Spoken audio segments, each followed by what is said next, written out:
Hello guys, and welcome back to the channel. So in this video I want to talk to you about if Palantir is the worst investment ever that I have made, and what do I think of losing money on Palantir and what I'm going to do about it. And the reason why I wanted to do this video is because I have some weird viewpoints that maybe you don't hear in other places, and I know that a lot of you backholders of Palantir, meaning that you bought in at a much higher price than what the stock is currently today. Actually, please comment below if you're watching this video. I'm really curious, at what price did you start buying Palantir, and what's your average price, and are you still buying? I'm very curious to know. So I thought about this, right? And I wanted to share my thoughts with you because I have had quite some business losses in my life. I had, when I was 20 something, 3, 4 maybe, I had a bankruptcy of a business, and I lost some friends. I had a huge fight with my sister. It was not a pleasant thing, but I don't consider this a loss because I learned really a lot from going through that experience, right? And even recently, I started a startup with my wife, and we worked 2-3 years on it, and we basically decided that it's not worth to pursue more this company. And I really respect my wife for how long she has been working on this project and how hard she was working. And in the end, even still today, we are paying for the debts that came from that company, which is about $100,000. However, I don't at all consider this as a risk because I learned in that experience a lot about online marketing, online businesses, so many things that I'm using in my other companies. So I'm very happy that I had that experience, but it wasn't a pleasant experience. I have other companies, or have another company that worked out really well. I'm a Swedish real estate developer, and my company that I own with 2 others is part of building hundreds of apartments in South Sweden. So I didn't only have bad company choices.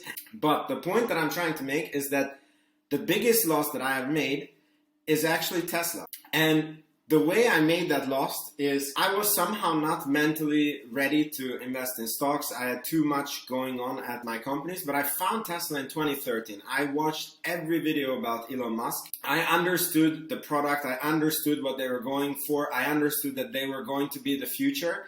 And listen to this, it was a bit later, but I remember Jeff Bezos being at $200 billion of net worth. It's quite recently. And Elon Musk being at maybe 30 billion. And I was thinking to myself that this guy is going to become the richest man on the planet. Somehow it didn't connect in my head that, okay, if he's going to be richer than 200 billion, then his assets need to go from 30 billion to more than 200 billion.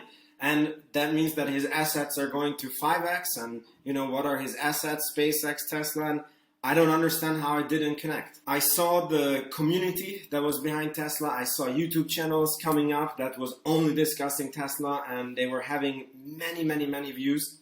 And the funny thing is, I have the same feeling about Palantir. If you look in Palantir, there is a fantastic community. I love you guys in the community. You're really supportive. We're really supporting the company, and I have a very good feeling about this. But why is this my biggest loss? Well, the thing is that I saw everything in front of me, and it was crystal clear, and I didn't act on it. Okay?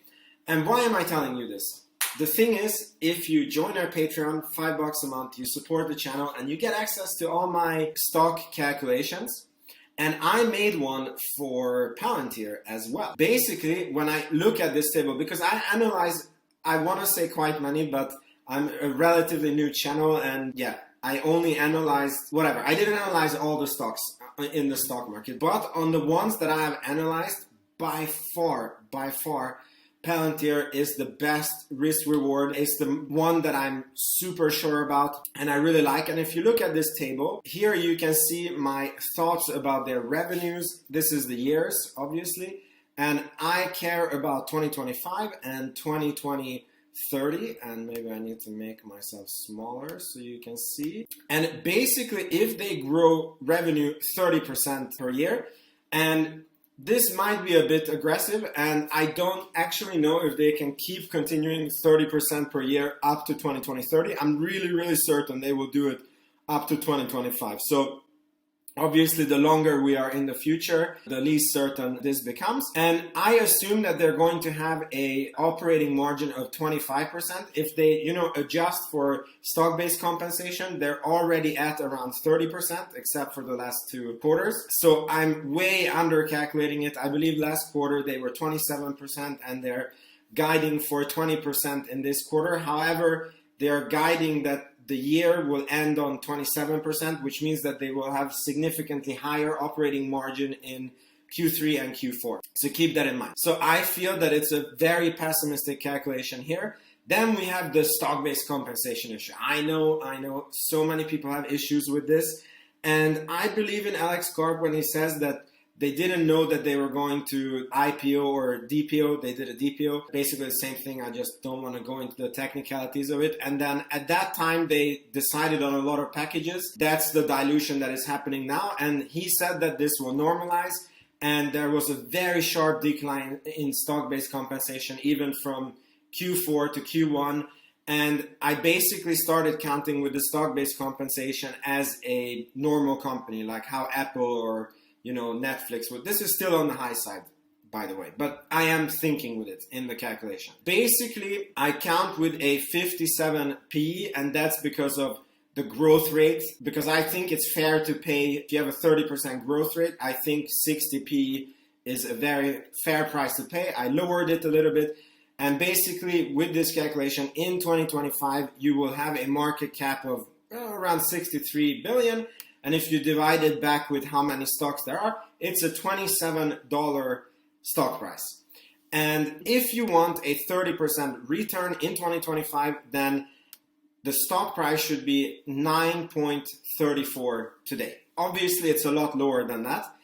And keep in mind that I feel that this calculation is semi-pessimistic. It's not like the most pessimistic, but I can definitely see that they can grow revenues faster. I can definitely see that they can have a higher operating margin, and so on and so on. So if you believe in my thesis and you also believe that they're going to grow this fast, then the current stock price, which is around 8, it was, by the way, at this 7.34, but you're getting a 35% compounded annual return up to 2025 because this is for 2022, 2023, 2024, 2025, all the way to the end of 2025, and it counts from the beginning of 2022. So you're even like halfway through 2022. So here's the thing. The reason why I'm telling you this is because if Palantir turns out to be a dog and I lose money on this, and let's say they come in 2 years and they are losing government business, the revenue is going down, never becoming profitable. Basically, they break this thesis and I sell. I will still not consider this as a bad investment because based on the numbers that are available today, this was a good investment. And I would really hate myself for missing one of the best investment possibilities in the market. And this hurts way more for me than having a shot and not taking the shot. But maybe I'm weird about this. I want to know what your guys' thoughts are about this. Are you buying the dip? Let me know what you think. I'm really curious. What was your starting price? What's your average price? And are you buying the dip? Thank you for watching, and I'll see you in the next video. Bye-bye.